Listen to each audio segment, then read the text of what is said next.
We're glad you could join us this morning for another listening session. We're going to start off.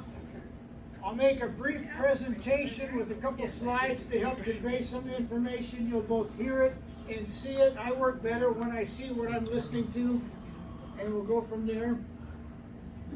I just need to get my stuff. Oh boy, I missed you there, guy. Are you well now? I'm well. So, Oh, praise the Lord, I know you're better. and then as we go along, we'll be a couple of questions built into the slides, and certainly time to ask questions afterwards. And I've got my partners over here. I'll do the slides, and they'll answer all the hard questions. So we'll do it that way. That's not what we agreed to. Too bad, that's what got announced. So, Good.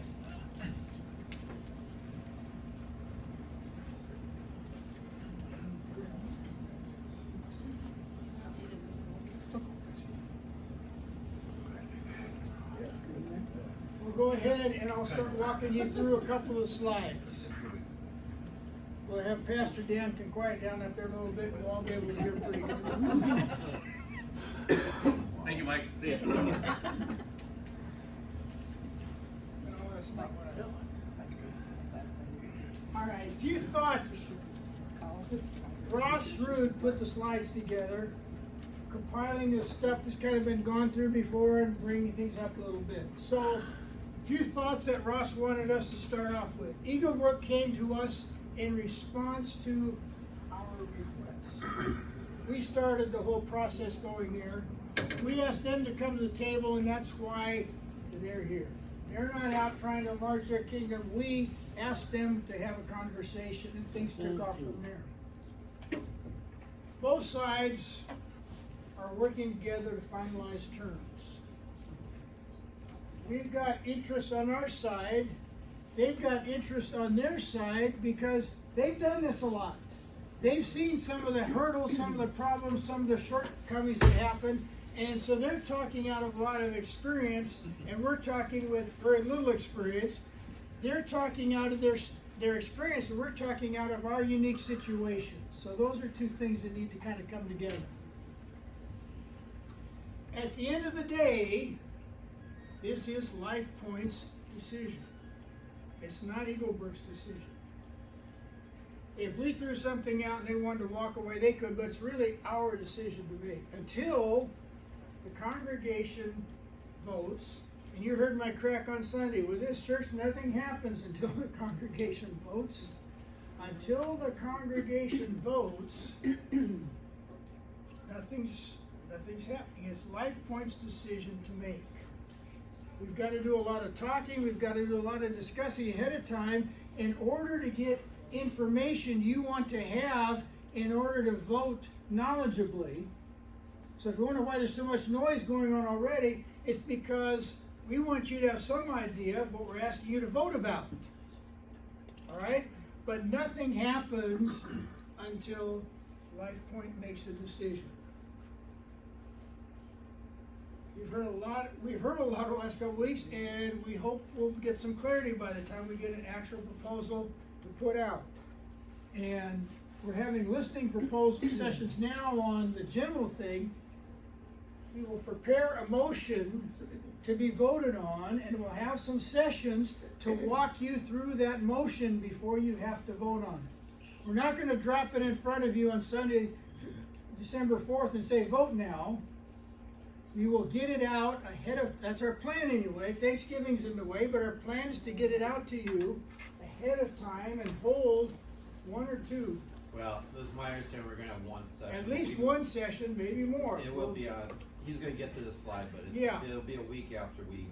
But we want to get the proposal in your hands before the vote. So if we're still unclear on some things today, it's because we got to make a little more progress to get the actual motion going.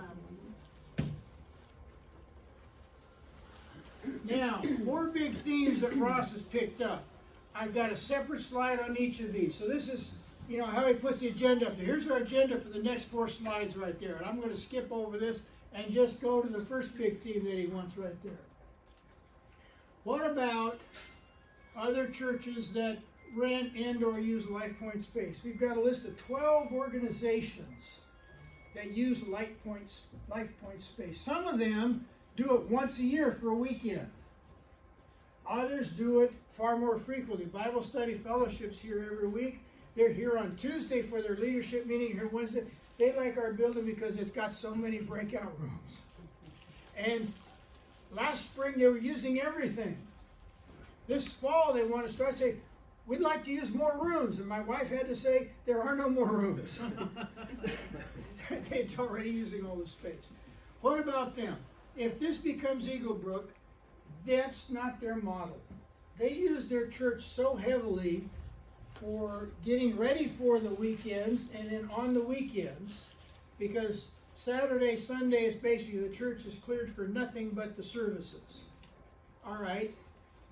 Given the teams they have, they've got to be prepping during the week for that. And so they're using their building so much for what they do best that they have tended not to allow too many other groups to use their church, the facility. That's just, their model is so building intensive for their primary goal. That's not their model. We have chosen to rent out our facility or make our facility available quite a bit. That's not their model, and so we have alerted all of the groups that use our building that there may be change coming. Nothing happens until the church votes, but we didn't want to leave it until then to alert them that maybe they got to do it. See how we're balancing considerations there. And some are already looking elsewhere, some realize they need to start. There's one group that maybe has found a better spot than the space we were giving them. Who knows how it'll turn out? The two models are different. We're working with our groups to help them anticipate a possible transition. So that's where I'm at. Now, theme number 2, ministry for senior adults. Once Eagle Brook realized that what you do here on Thursday morning is different from what they do at White Bear Lake on Wednesdays, what they do at White Bear Lake is almost more of a worship service. Much more involved, requires more preparation, more planning, more personnel, and so on. Their first thought was, they have figured out what they do well, it's very effective, and they're pretty careful about keeping focused on what they do well. Once they realized that all they had to do was open up the door and let you all come in here and heat up some coffee and bring your treats in with you, they go, oh, okay.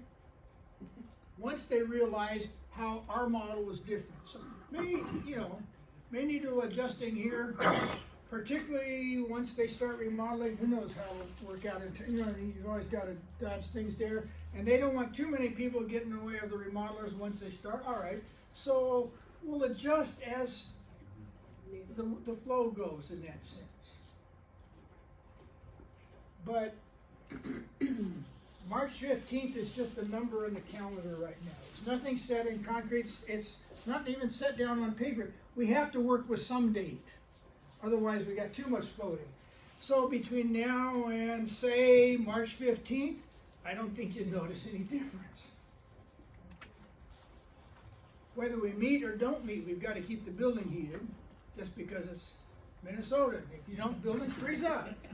When I grew up in California, they didn't worry about things like that. We had some freezing weather, but the only things that froze were the cow troughs once in a while. If you had a really cold spell. And that didn't happen too often. The other one did. Eventually, they might want to funnel. Their model is the big church and small groups. And so maybe at some point, be a volunteer-led. What is this now, other than a volunteer-led group going on here? All right, so will there be some changes? Sure. How fast? Who knows?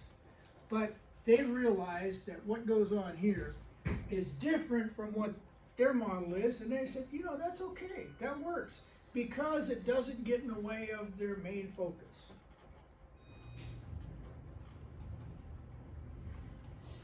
How do our ministries roll into their ministries? that's one of the biggest ongoing issues we're wrestling with right now.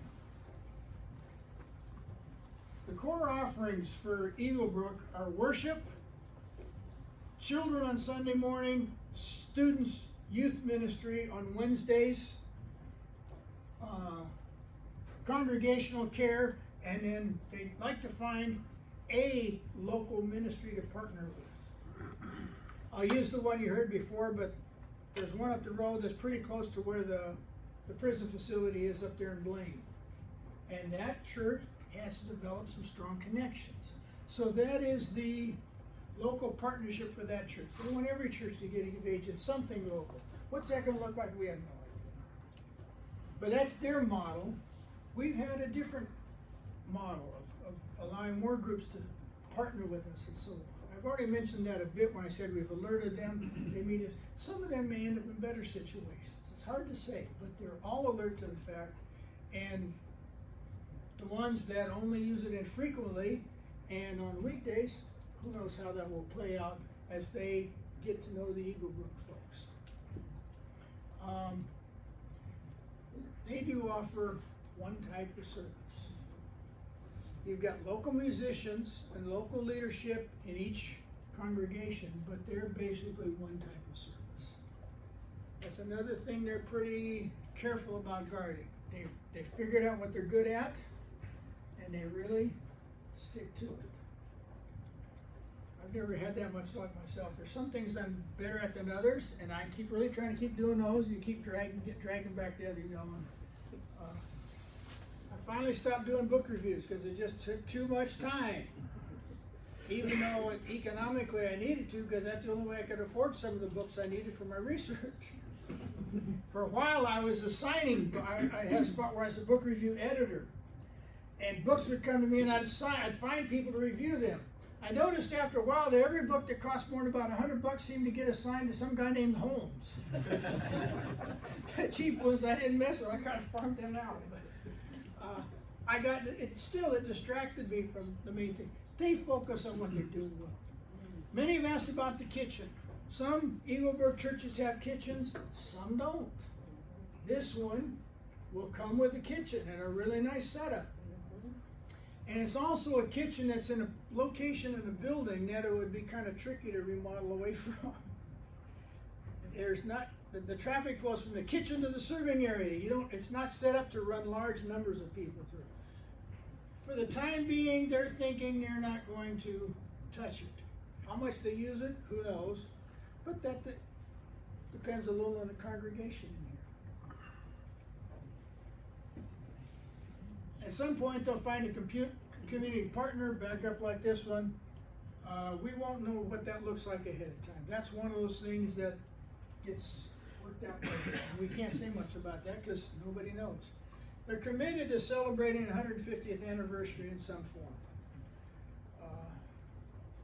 When I say some form, it depends on how far assuming something goes through. Every time I say something like that, I should really say assuming a vote goes through because no vote's been made, right? So it's all contingent. But if a vote were to go through, something would happen. It would depend a little on how far along they were in their remodel. How many of you have done remodeling in the last 2 years? We had one that should have been about a 4-month job that spread over 18 months. Now, we were okay because it was little chunks, but the flooring took 6 months to get off the boat from China. That backed things up a bit. All right, so we don't know how fast things will move, but they're committed to honoring the anniversary in one form or another. If we got to put up tents out in the parking lot, we'll put up tents out in the parking lot. Molly's good at that. Over at Bethel, they put up tents for graduation and everything else, and you can do pretty good that way. And we'll probably also have a kitchen available to put some stuff up. So we'll do something there. They're committed on that. Next big point for Ross was, how do we end well? What does ending well look like? And here he's summarizing a whole bunch very briefly. A lot of factors in play. Voting date. We've set it tentatively for the 4th. It looks like we'll be able to get the motion out to you ahead of time and so on. If for some reason we couldn't, we might push it to the 11th because we want to give you time to review the thing ahead of time. We don't want any blind voting on here like we get in our Congress and everything else where they drop the bill and vote 3 hours later and nobody's read through the whole thing. We don't want that.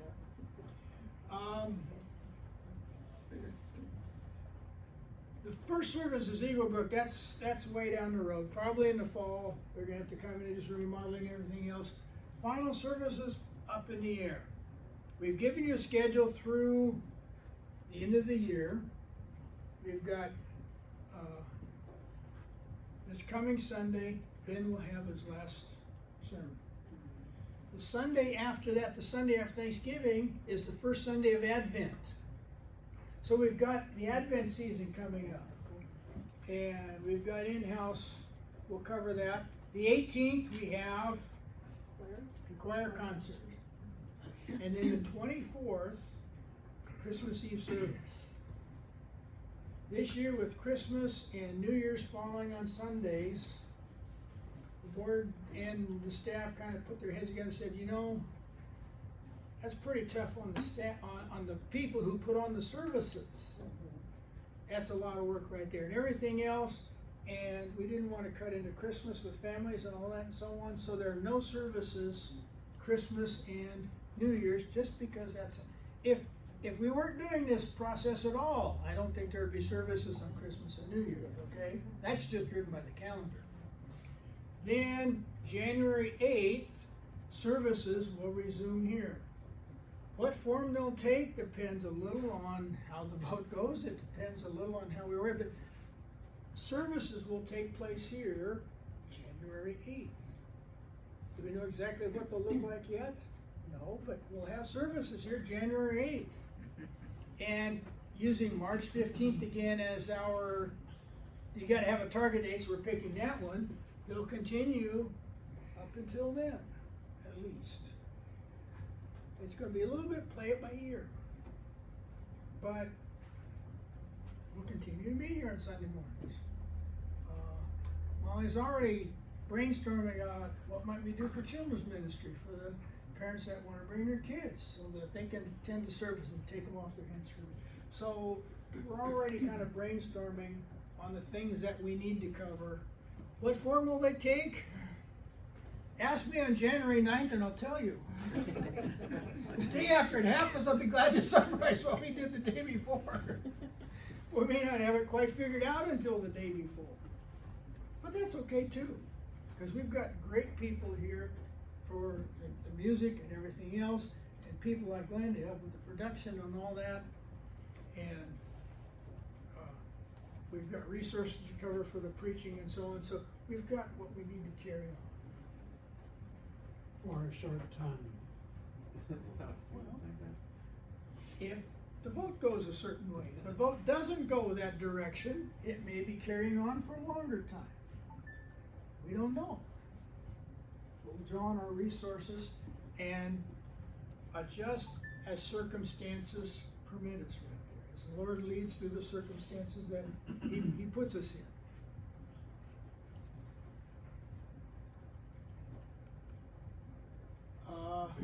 We've got some, I'll call them legal agreements to put together. Memoranda that outline how we're going to handle certain details of transferring ownership of the building from one group to another. It has to be done in terms of legal liability. There needs to be a clean break in legal liability between Life Point and Eagle Brook. So there are some legal documents right there. Fortunately, the board is well served with legal counsel. We just all look at Brad. Hi, Brad. The other point, just so you know about it, we have agreed, what are we calling it there? Single counsel, what's the phrase? Dual representation. We've got one lawyer who will represent both sides. He's experienced in the process. It's not like we don't have our own legal counsel to kind of keep an eye on it, but it's much more effective and efficient to have one lawyer representing both sides of this particular kind of transaction. We have agreed to that using a person they've worked with before who knows the ins and outs of this kind of situation. And so if you hear that, if somebody comes up and says, oh, their lawyer's doing all our work, well, basically, yes, we've agreed to single representations, dual representation using one lawyer, just because it makes the whole process work better.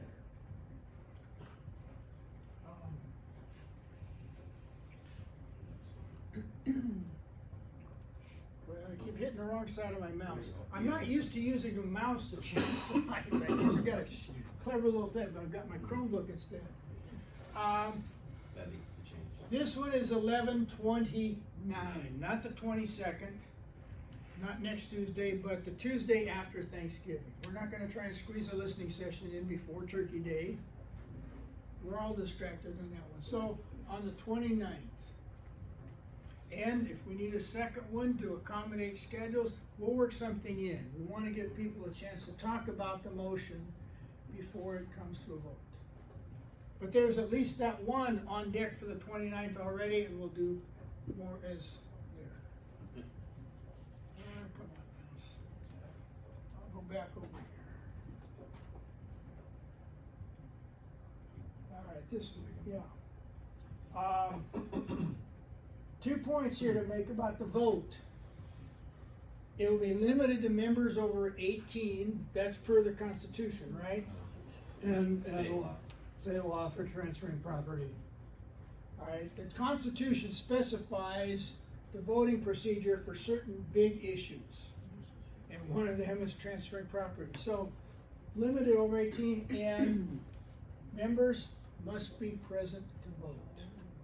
We killed a lot of time in the board meeting last Tuesday because we've been in the habit of, with COVID and everything, we had online balloting.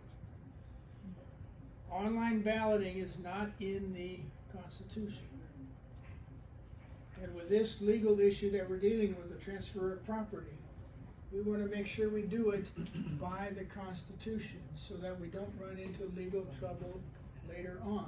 But the Constitution was written prior to the time when online was that popular and that major a method of communication. Yeah, There was another reason too, Mike.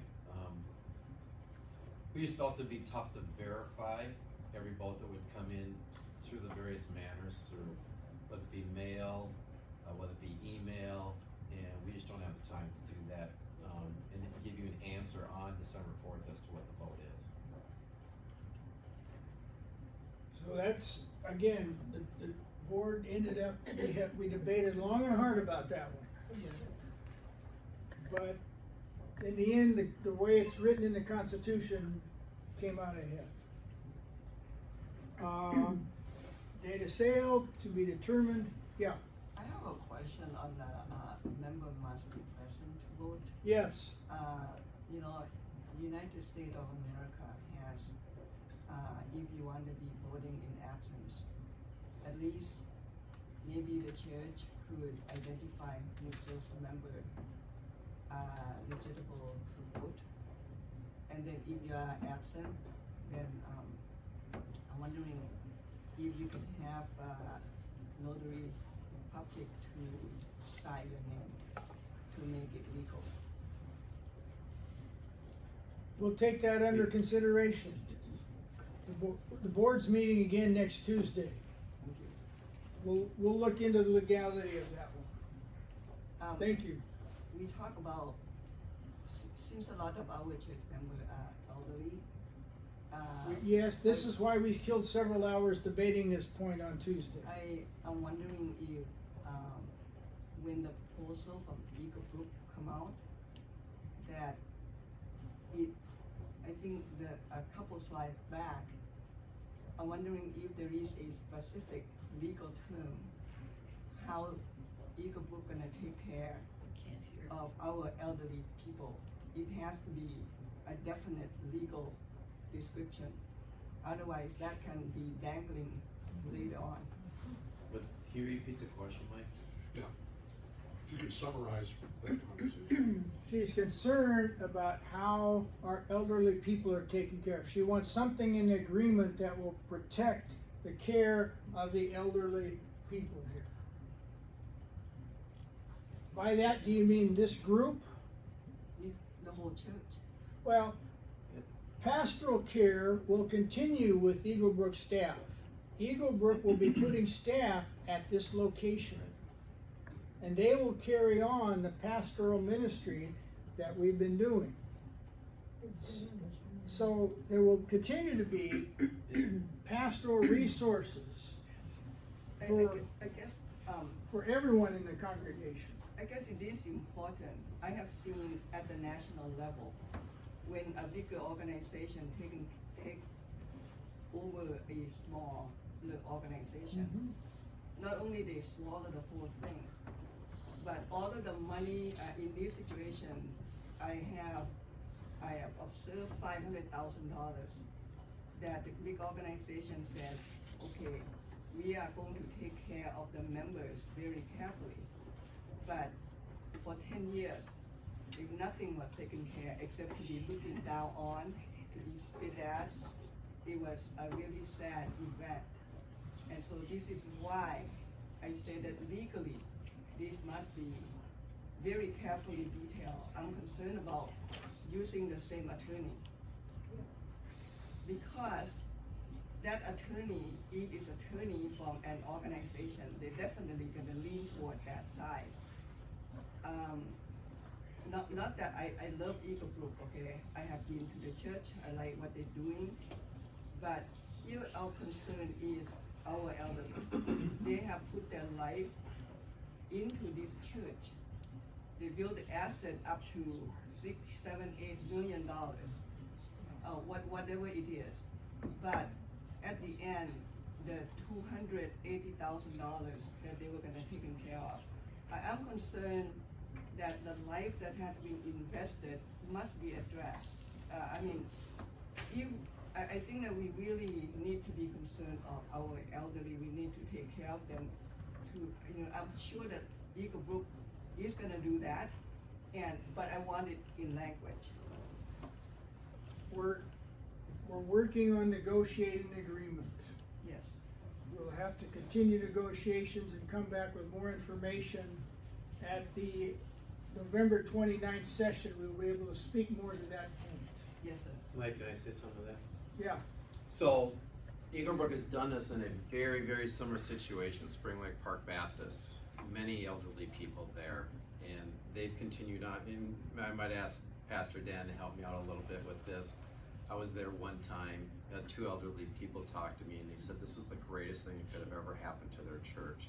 I'm not worried about continuing care for the elderly people specifically, or anybody within the congregation that we take care of. They've done it before. They've done a very good job of it. There's a lot of elderly people at White Bear Lake too that they take care of very much.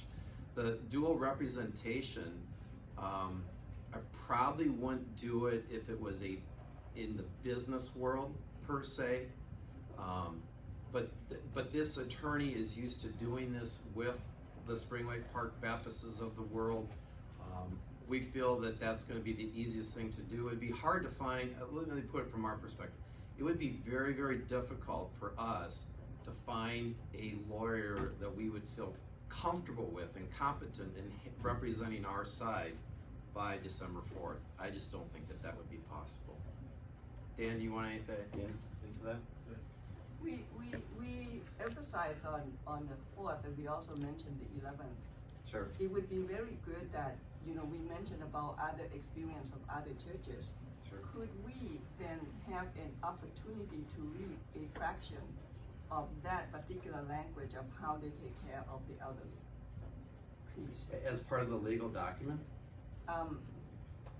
For example, it would be a good idea for our congregation to have the opportunity to read the language that was written in Okay. those other churches. It's the same one that they're going to be giving us. the key thing is to read the language that is in the agreement regarding this church. And that's what we want to make available for people to read before a vote is taken. Okay, thank you. Thank you. I got it. Good. Back to our list right here.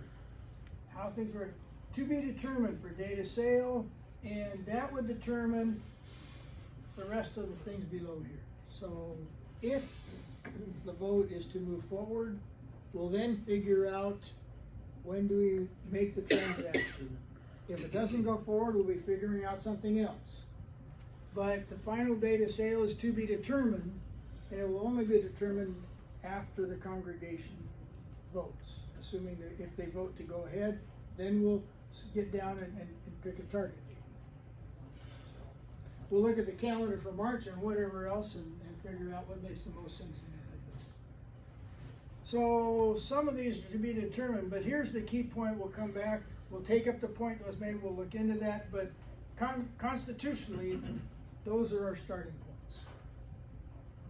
What else do we have? Well, we've been having some questions. Good. We're right on top of things. Go ahead, Keith. I know you've answered this before. Explain to me again, if this goes through, how is the bill of sale handled? They pick up our debt. This place is worth, what, 13, 14 million? No. But they don't pay that, but how is this going to happen? I'm just trying to figure it out. The assets of Life Point Church will be transferred to Eagle Brook. The assets and the liabilities, let me use it. The assets and the liabilities of Life Point will be transferred to Eagle Brook. It would become Eagle Brook Maplewood Campus. It would be a continuing stage in the life of the congregation that started 149 and a half years ago on another location. The congregation's moved from there to here. It's gone through a couple names here. It would be the next stage in the life of the congregation. We would transfer the assets to a different non-profit corporation, Eagle Brook, from ours, who would then take over and provide the pastoral services here at this location. So the location and the assets of where the church is worth would continue to function and serve as a location for God's people to minister. We would transfer ownership. The function would continue just as before. So strictly a transfer, I'm thinking maybe you buy a house. So this is different, it's a transfer of assets, period. It's, Or liability. it's similar to house in a sense that there is a legal changing of ownership of it, partly for liability purposes. Given our lawsuit happy culture, if you acquire, well, let me use 3M. 3M acquired a medical services corporation that included hearing protection products. What did they acquire along with that corporation? All their liability. It turns out there are a very large number of lawsuits by all kinds of military personnel for loss of hearing from those. 3M did not get a barrier against continuing lawsuits from that purchase. That is what the sale agreement is intended to do, is to serve as a cutoff point so that going forward, Eagle Brook would not have to worry about something coming out of the woodwork from the past. We don't anticipate there is, but it's just in today's culture, it's smart move to have that. So it is in one sense like a house, a legal sale. It wouldn't be Life Points anymore. But Life Point will continue to worship as part of that congregation and continue all the services. And in that sense, it's more of a transfer, and they will continue. But they're assuming all debts, all assets. So if we think of it from the building's perspective, if we give a personality to the building, what will the building notice? Not a whole lot. Because what went on in the building before, the building will still see that continue. So it's much more continuity than it sounds like. And the legal transaction is for the protection of everyone involved. But they take over our assets, which by that time will be the building at about $18, I expect. I don't know. But you know what I mean. And they will pick up our debts. So that's kind of an outline. Thank you.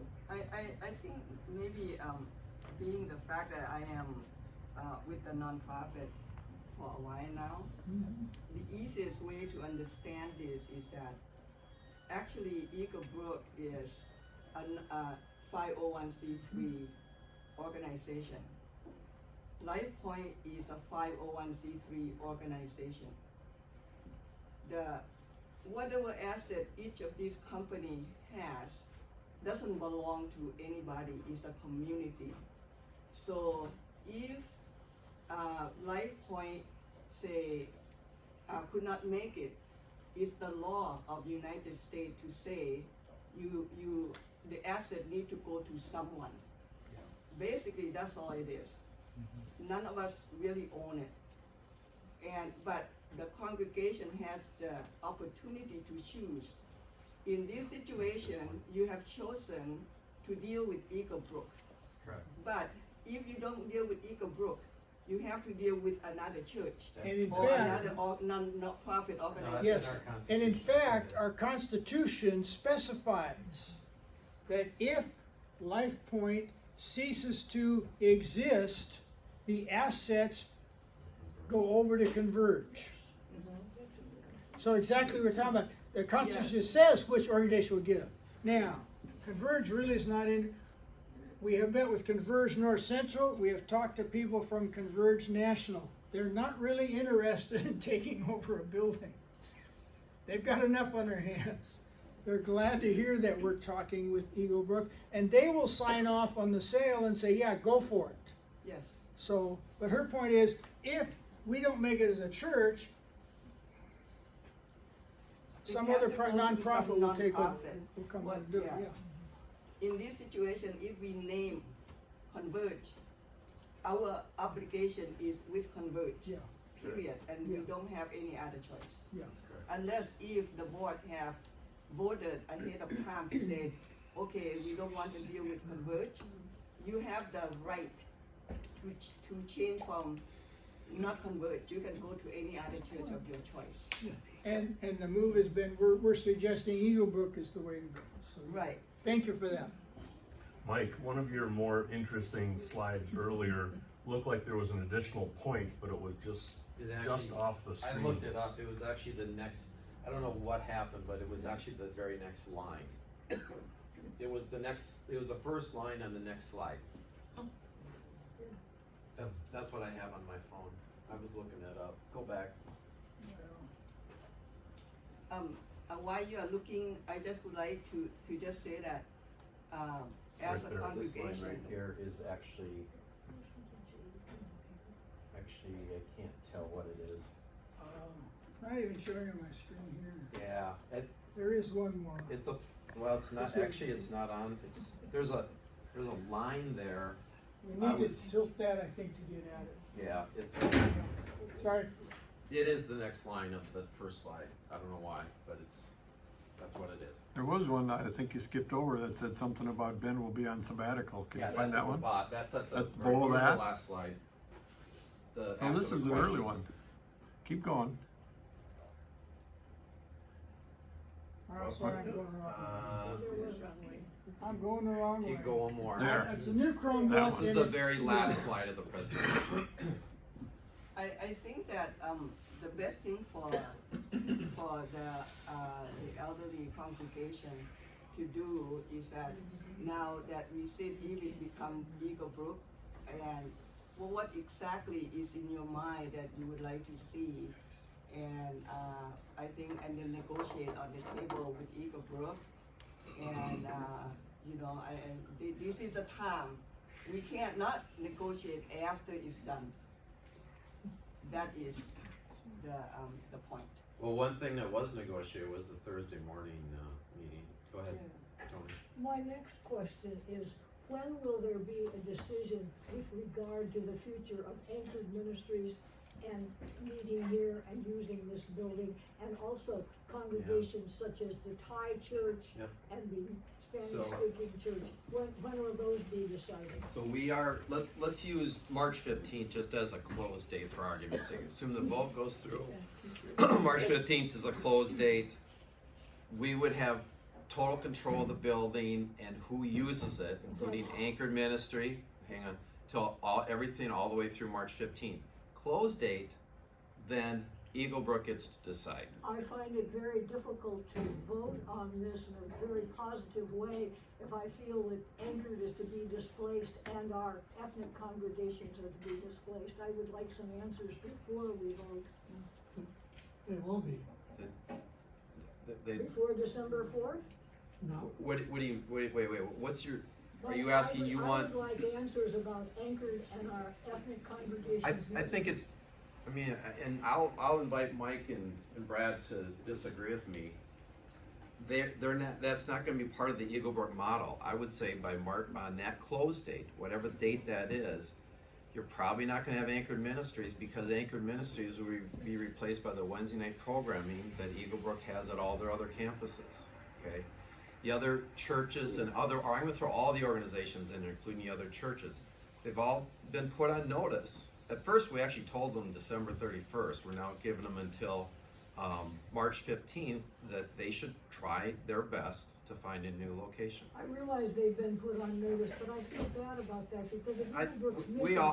We all feel bad about it. Well, let me finish, please. Okay. If the Eagle Brook mission is to reach people for God, Yep. surely these organizations have been reaching people for God and caring for them. And I feel sad to think that that might not be a part of our Well, ministry. so one of the reasons why Eagle Brook wants this property, or I should say, it's not that they want, they're excited to have us come in and invite them, is so they can go to those communities. Right now, they're a suburban church for the most part. I know there's, they just started a church, or are in the process of starting a church in downtown Minneapolis. This would be kind of that, it's not quite inner city, but it's getting closer to the inner city, so they're excited about this, to have that opportunity to reach those communities. So It's this gonna is look different. It may be a different ministry than Anchored in ministry, but it's still reaching the same community. And I would argue that they'll probably be more successful and there'll be more people here.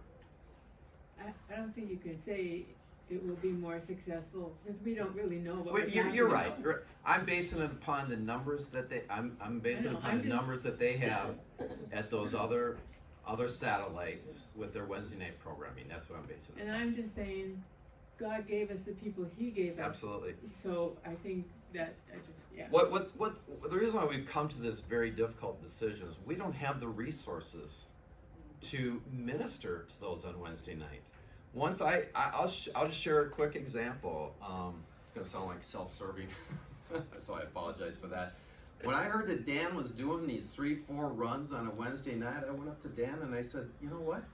I got a vehicle that can fit 5 or 6 kids. Can I do that? So I've been doing that the last 2 weeks.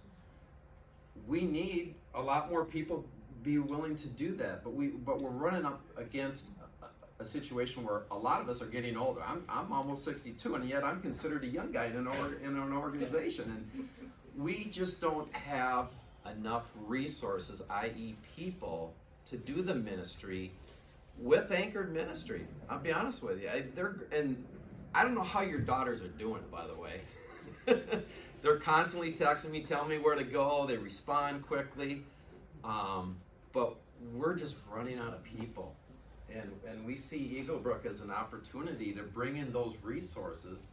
They may do it, they are not going to do it the exact same way as what we're seeing right now. But I guess I would argue that we're giving them the opportunity to do it better than what we're doing it right now.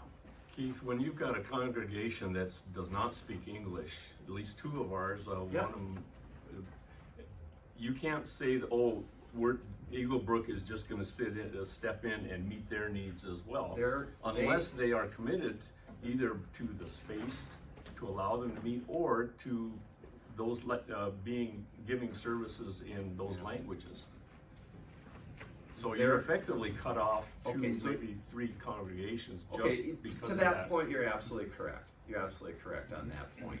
But at some point in time, the Korean have been here now, I don't know how many years, but I read a study somewhere, and I wish I could remember it, but I think when you get into the 2nd and 3rd generation, then you're dealing with English-speaking generations that will, participate in an English-speaking service. It was a tough decision, but we just I don't have a good answer for you on that, Steve, as far as the older people the non-English speaking people of those congregations. You're absolutely right, but we don't know what else to do. I recognize the difficulty in us continuing on in terms of people and you know, numbers of, and so on, but we can't sit out a couple of generations until they're all English speaking. We're already into the second generation. Why don't you let There's Dan one speak to generation that? that will not become English speakers. Ask Dan. Go ahead, Dan. Yeah, for the Anchored Ministry part and the whole ministry, I'm Anchored Ministries. I'm owner of it and the president.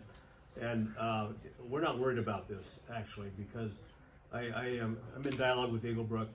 I know them well.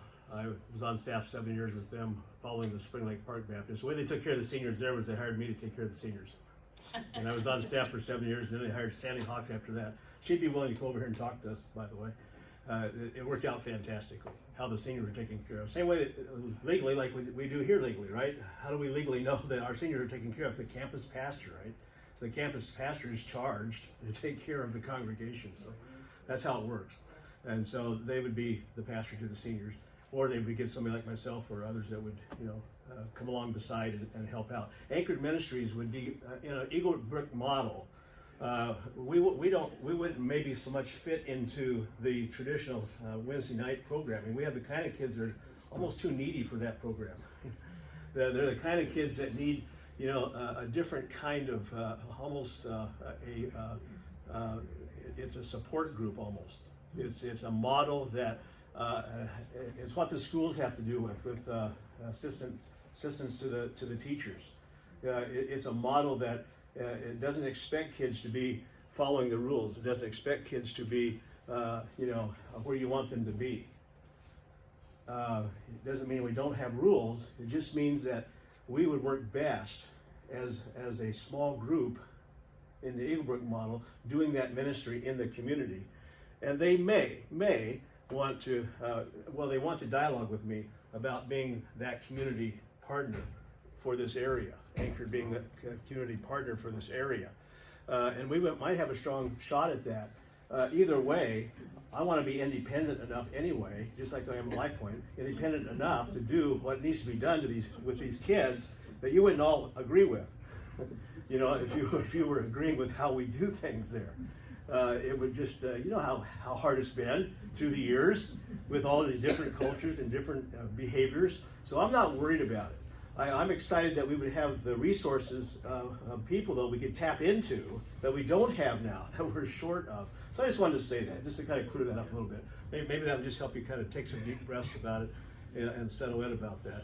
I'm also a point person now for all of our community partners, other people that are using this building. So we're working that through, and some of them are going to be fine, and others are going to struggle a lot. And we're going to work that through, you know, together, right? So, but we're just at that point where if we don't go with kind of the way we're thinking now, doesn't mean God can't do anything. But all of a sudden, we wouldn't be able to take care of any of these things anyway. Is my concern. How are we going to take care of everything if we're out of money and out of staff, right? So we just have a lot to think about. This is hard. This is really hard, but I just wanted to kind of take a couple deep breaths with the Anchored piece and the community piece. I think is a real good possibility because of my relationship with Eagle Brook through the years, that there could be some really good things figured out that could even enhance what we're doing with help in all kinds of ways. Or we could do it independently too. So, you know, and utilize people still from here, all of you, that would want to be a part of it. So thank you. Thanks for mentioning it, Dan. I either didn't know that or obviously that sounds like that's something that's just been in the works here recently. So did everybody get that? Dan, correct me if I'm wrong here, what you're saying is when we had that slide up there that talked about a community partner, Anchored possibly could be They that mentioned that at the board community meeting. partner. Tyler mentioned that at the board meeting. He did. Anchored is Okay. one that's being considered. Alright, I missed that. I just want to say that I'm really grateful of LifePoint. Maybe Thai Christian Fellowship has not reported to you enough, but there are some pretty fantastic things that LifePoint has done through us to reach the gospel in Thailand. And that would be another subject, but I'm very grateful that you have mentioned that you're concerned about our churches. We know that God will take care of us, and I like what Pastor Dan has spoken. And it is a unique model, and I think that please, God will take care of us, and if He continue for us to be together in the future with Eagle Brook, He will show a way, and it would be very positive, and it would be very beautiful, and it would be very productive.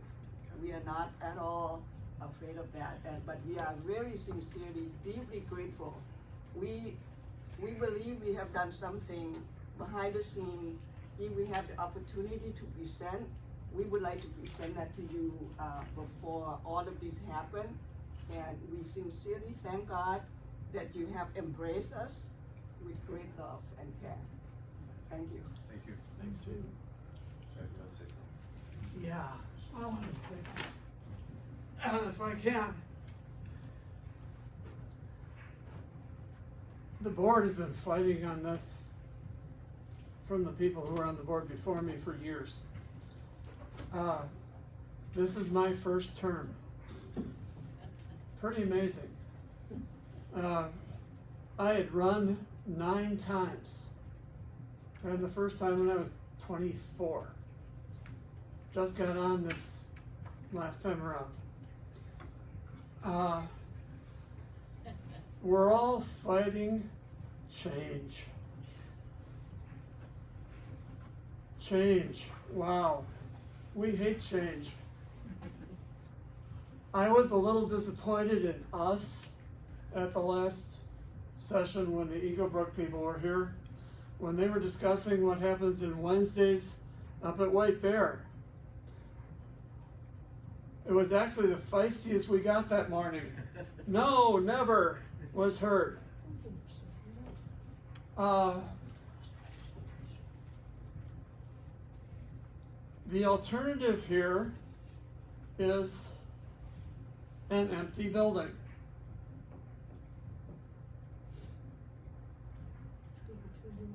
I have been wanting to stand up here and challenge you folks. We need to send our spies to White Bear. They meet at 10 o'clock on Wednesday mornings, from what I understand. I would challenge people in this room, let's go, somebody needs to go to White Bear. I was going to volunteer, but based on my previous reports to this group, I'm not sure I would be believed. So I'm going to encourage you folks to send somebody to White Bear and have them come back and report.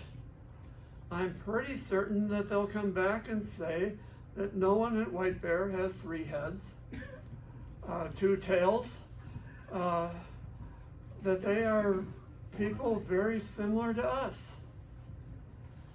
And that the service at White Bear on Wednesdays may just be an okay thing that some of us might be interested in taking part in during these 6 months or whatever it is that the remodeling is going to take place.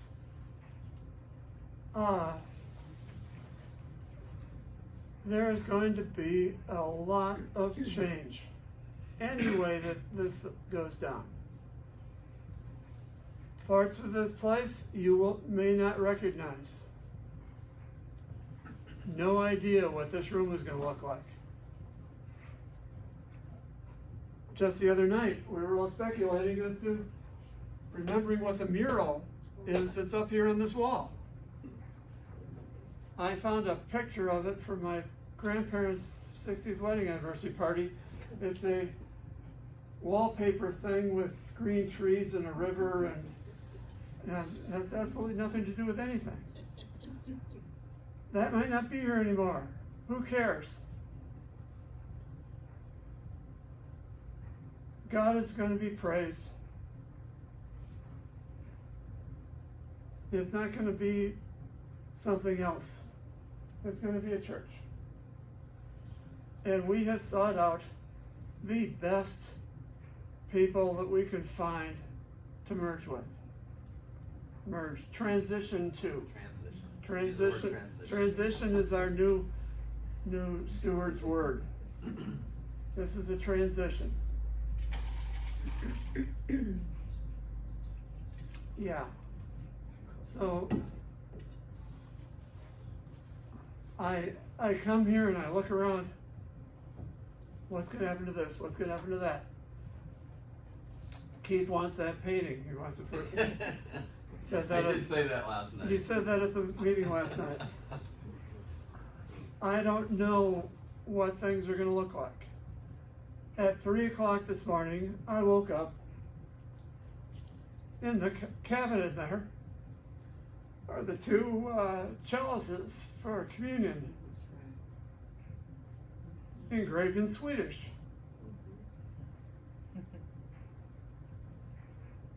Where do they go? Finding places for things like that and answers to questions like that are going to be a big part of what happens here in the next 4 or 5 months.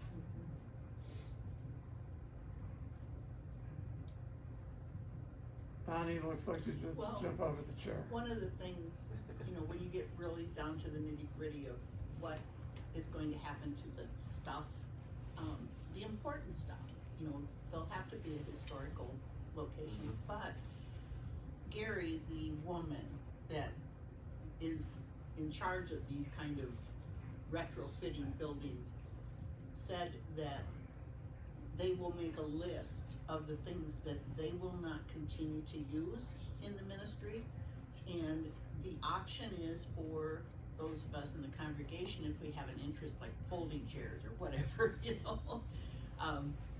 and then they put it out for Converge.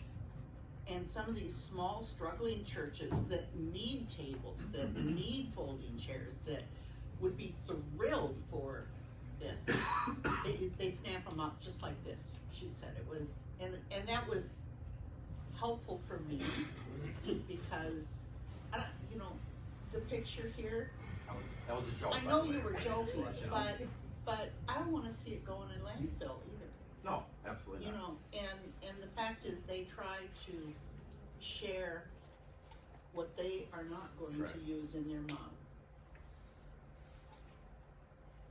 Good. Thanks, Brad. So,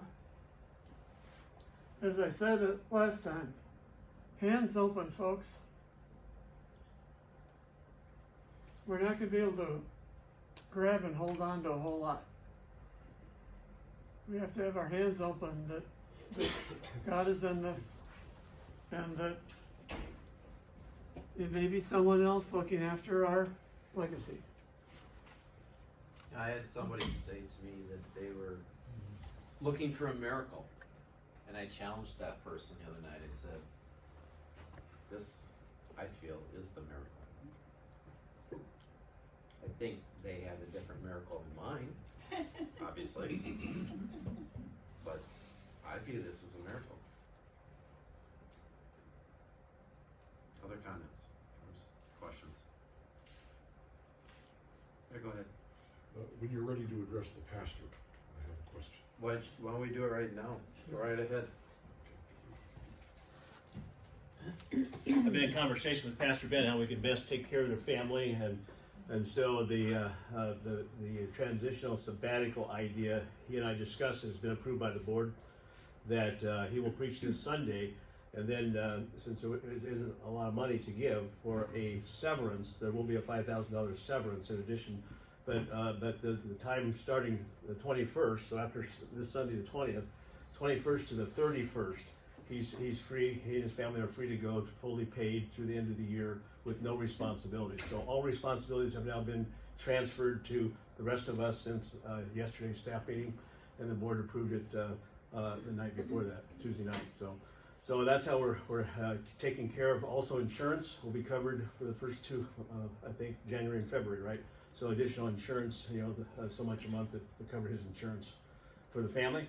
And also, individuals have said to me, some of you actually, and others, can we give towards helping out the Northcutt family? And of course, so between all the way to March 15th, we will be receiving donations that you might want to give specifically for pastor and family. Matthew, we also are going to continue talking next week, next board meeting, but we'll be taking care of him too with some rent money beyond the 31st of December, but he'll be paid off through the end of December. So that's how we're taking care of Pastor Ben with an immediate sabbatical to transition. So he is finished after Sunday and feels good about that. Sad, of course, this is tough for the family. This is tough for all of them. This is a shock. This is difficult. I'm in conversation with him daily on working through this, and Matthew as well. He's actually overseeing his wife right now in Libya, so pray for him on his trip as he is there now, and we'll be coming back in another week. So, thanks. Follow up. Is the pastor and his family still living in the parsonage? Yes. And if so, is that time been extended beyond the termination date itself? Well, we haven't, go ahead, just go ahead. Two things. The board is ready to extend it further, yes. Through what? March 15th. Well, we can March only- 15th, basically, our date Whatever our that legal everything. date is. Go ahead. The family plans shift as they are now thinking they're probably going to be moving south and will not feel like they need to make use of an extension. So an extension has been offered. The family at this point probably will not make use of it. They'll move out before. Obviously, we can't go beyond our closing. I'll just say, I have some direct experience in this, of having your job end at the same time and your housing ends at the very same time. And you don't know, have That's no why idea we, where to that's even why we begin, thinking that where the to, first, where to move to, where the to first move your extension stuff was to, through March those 15th. kind of things. And in Yes. our situation, with the parsonage being really off in a corner of the property, Mhm. not really having much impact on what else may happen here, even up through the transition time. There's, I'll just say, plenty of opportunity for us to be gracious and generous. And that's why the in offer terms of was the use of extended that piece of property. through March 15th at least, yes. But I won't say more because the family will make that decision on their own in that regard, but the option is there. Very good, thank you. Other questions? Okay. I'm trying to think how to close it. The Wednesday night programs right now for the dinners and so forth that we do for the Koran and others that come in, Sure. that will go on until we close possibly, and is Eagle Brook open? I know this already gone through some of this, to continue some of that ministry in this neighborhood to feed people who may need that. Well, I think we talked about that last Yeah. time we were here as well, but I think the slide says it doesn't fit their model, but they're, But that Pastor Dan's in conversation. right. As he reported, he's in conversation with Eagle Brook. We'll be bargaining for space if that works out, with them, and since they say the Okay. kitchen is not going to be discontinued, but maybe that's where we can have some Yes. opportunities. yeah. But it may not be Wednesday night, because they're gonna be full, it's gonna be full with their programming Wednesday night. Right. So, that's a really good question, I'm in dialogue about that, and we'll continue dialogue about that, cause that'd be really cool, right? If we could figure that out. But last year, when the church was using Wednesday nights for small groups, the Anchored Ministry and the Children's Ministry Associated moved to Thursday nights. And did, all right, so Okay. we need to kind of move ahead to find out in some ways. Subject came up that designated giving sometimes limits what we can do with the money Yes. we Yeah. collected. Are they encouraging people who are designating, like to the benevolent fund or food shelves, to change that to go to a general budget? I think there's two elements I want to answer in here. One is we're asking that people give to the general fund rather than a designated fund, because we're at the point where that is the best way to keep us going. Now, in terms of the food shelf, I'll use myself as an example, not to push myself, but just the South Side food shelf. I have been giving, Molly and I have been giving to Life Point each month a sum we designate, and the church has been combining that with others and making one check to the South Side.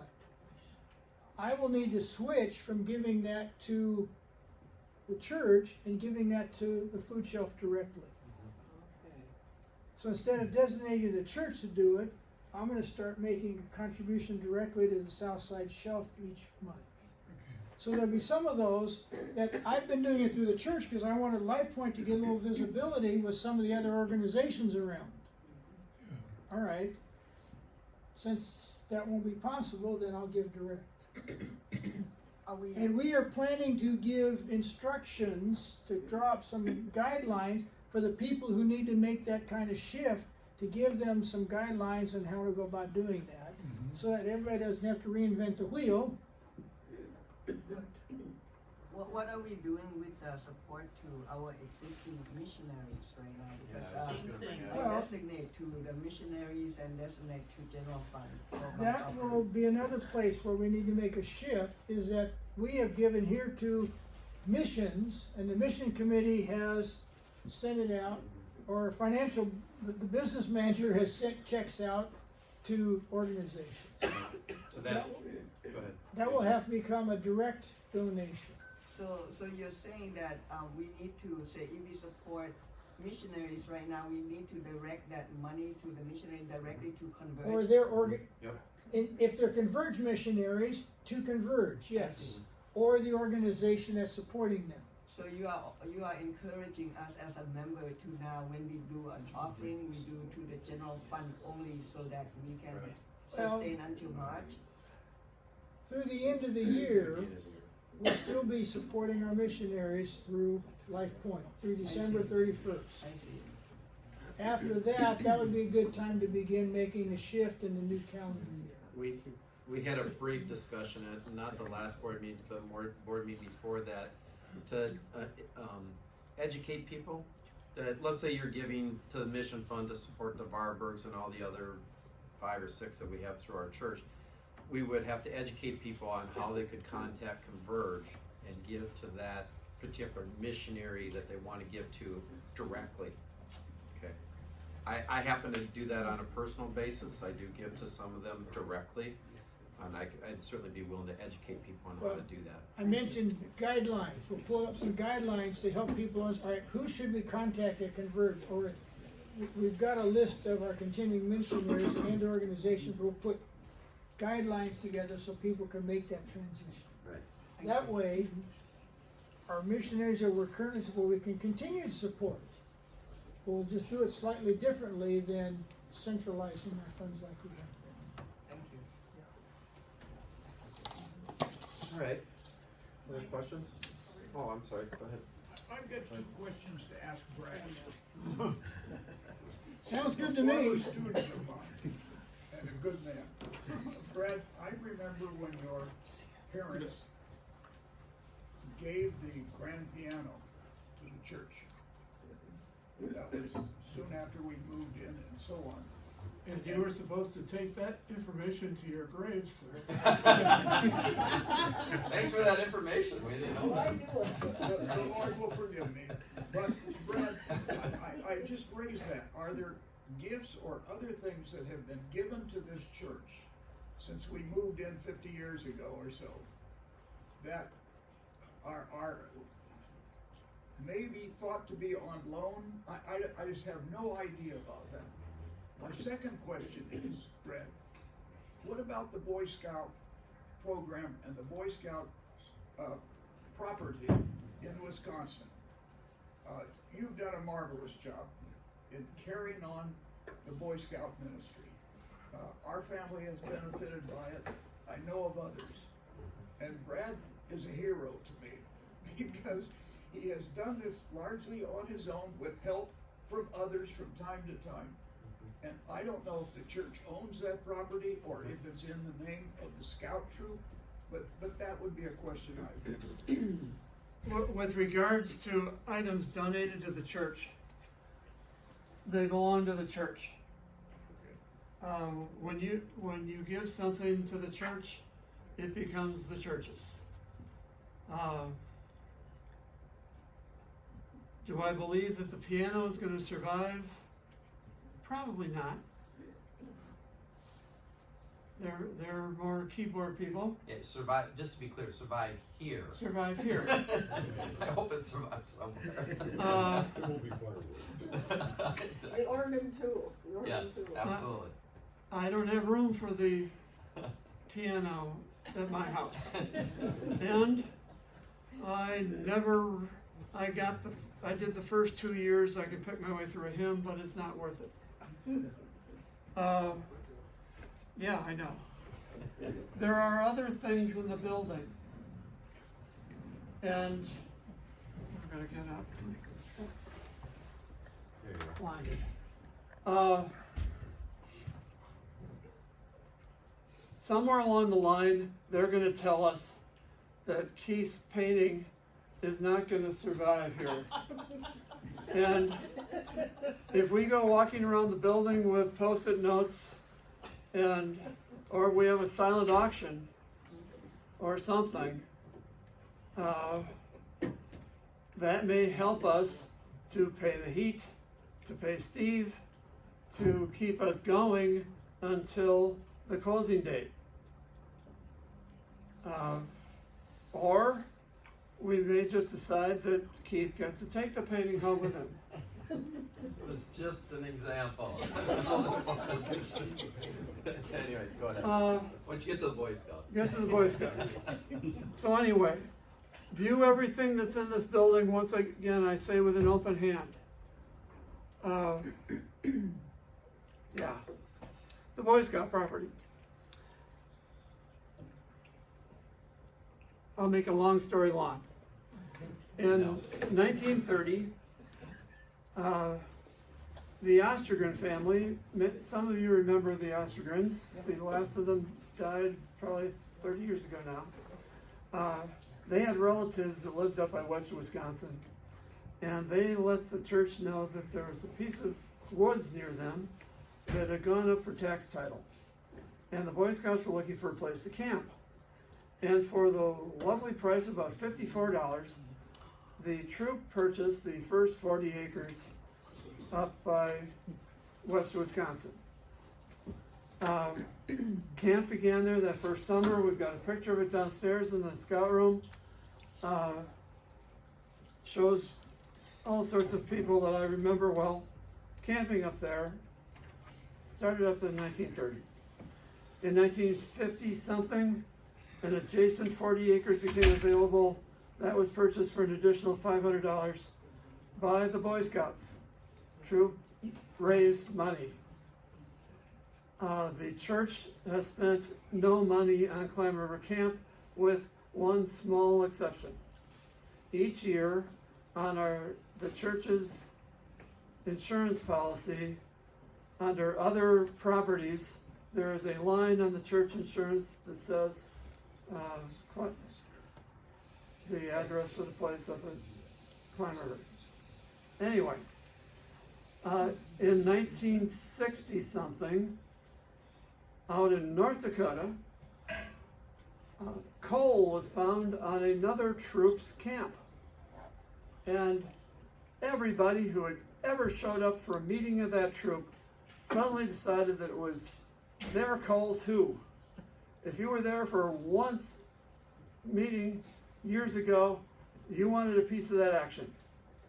The Boy Scouts go, we can't have troops own property. So, the sponsoring organizations, in our case, the church, needed to own the property. So, in the middle 60s, the troop transferred the ownership, or the title, to the troop property at Webster to the church. We pay taxes on that, not on all of it, being an out-of-state 501c3. Wisconsin, you only get 10 acres free. We paid taxes on the other 70. The Boy Scouts themselves have paid all the taxes over the years. There is no church money at Climb River. Now, on March 15th, my sponsor goes away. Before March 15th, I have to find either a new sponsor or someone to merge with, and it is my hope that the camp will go with us to that new sponsor.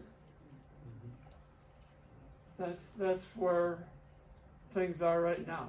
Have we found one? Not yet. Given the political climate the last few years, walking into somebody and going, hey, would you like to start a Boy Scout troop? It's probably not going to go over too well. But there are other organizations out there who still believe. So I believe it's more likely to be some form of merger.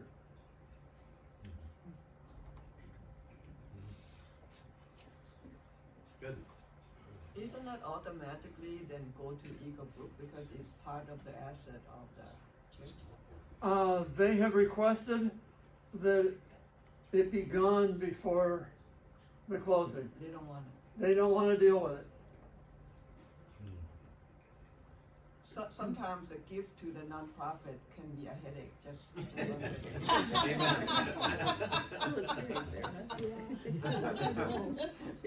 Alright, good, thanks Brad. Other questions? Well, if you think of more between now and 6:30, you probably could come at 6:30 tonight, right Mike? We'll call Keith. No. So, no, seriously, I know that some people came multiple times to the last couple sessions. For some reason you think of something, you could call me, I will be here tonight. Ross will lead it, so probably be a little bit more humor, than what there was today. 6:30, yeah, 6:30. Hang on. Parnell's shaking her head yes. I have to get my calendar out all the time, I got so much on my schedule, but anyway, 6:30, promptly. Tonight it would be in the sanctuary, is my understanding. We're anticipating a few more people, but maybe not, I don't know, we had 30 some people here this morning, so I know a few have left. With that being said, should we close it down in prayer? Sure, go ahead. All right. Heavenly Father, we thank you for this building, we thank you for these assets, we thank you for these people. We just pray that we will look to you in all of this, in this decision as we have as a board. I pray for every member of this congregation. They have a tough decision. I pray that they will look to you and for the answers of what they should do. Will you leave it in your hands? In Jesus' name, amen. All right, thanks for coming, everybody.